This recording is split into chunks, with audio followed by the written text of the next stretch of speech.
What's going on, guys? It's Carmelo here, back with another video. Today we're going to be looking at pi time. This one was really fun to do.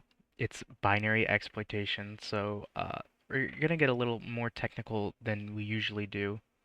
Let me go ahead and launch the instance here. So within the CTF itself, we already have a kind of like a hint here, PIE. Pie time, but beware, we have pie. They're not talking about, the pie that your mom makes at home or your grandma. They're talking about position independent executable. And what that is basically code or compiled code or any kind of executable that relies on um, code to be in certain positions in memory for it to run. And so what makes this interesting is that even with randomized memory addresses, stuff like this can still be exploited. Um, and that's what we can go ahead and take a look at here today. Let's go ahead and copy this, and we're going to run this code. Oh my gosh, excuse that.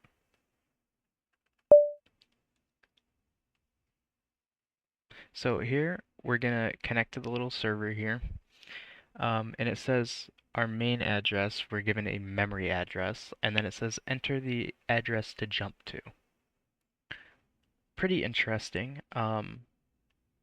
We're given an address of our main function, and then it wants us to, jump to another memory address. And what we can do here is they give us the program source code and the binary, which is pretty helpful in this case.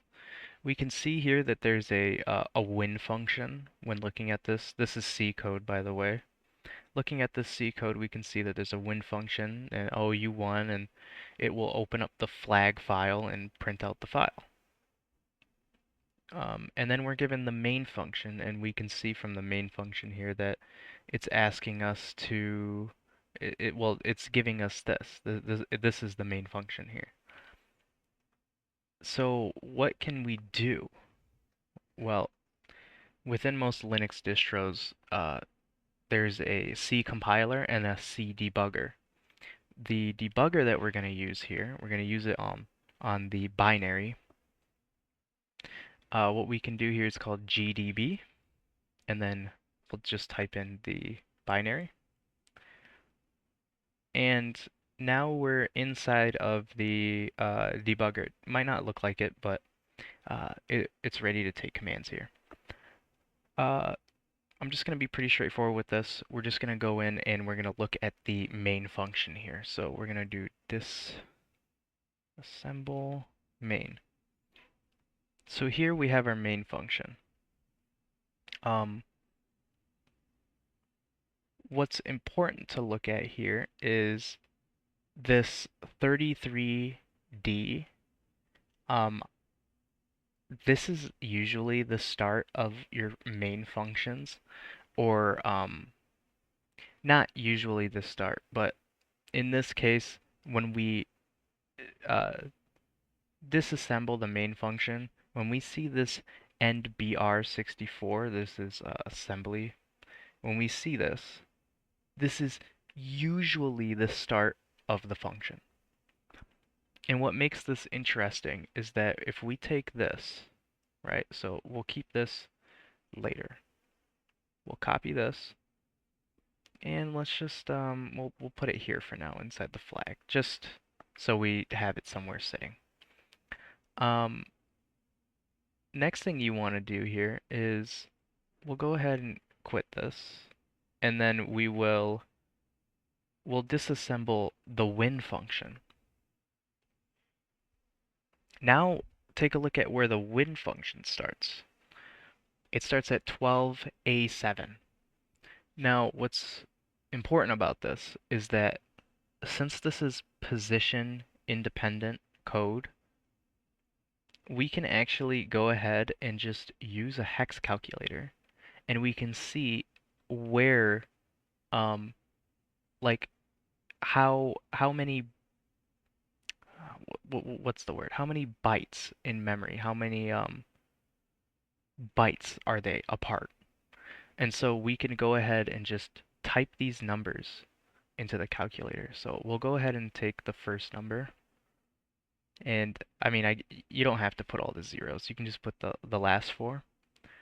And then we'll take the last four here, put it in the calculator. We'll go ahead and hit the subtract, calculate. So it says here that these two addresses are 96 apart. So we can go ahead, copy this, right? Oh, well, I guess we don't have to copy it, but we can actually go back to our um, like the server here, and we can copy this code, or I'm sorry, that memory address. And you can see here I accidentally closed out of it, but it changed. And it doesn't matter that it changed because this is even though it's random, right? It might seem random or it might be random. It doesn't necessarily actually matter. So we'll go ahead. Oh, okay. I'm sorry. It's because I have this 0x in it. Go ahead and we'll subtract it. We'll subtract the main function that it gives us in the server side, subtract it by 96, and we'll get this. Go ahead and copy this over. We have to slap the 0x on it. If we hit enter, we'll get our picoCTF flag here.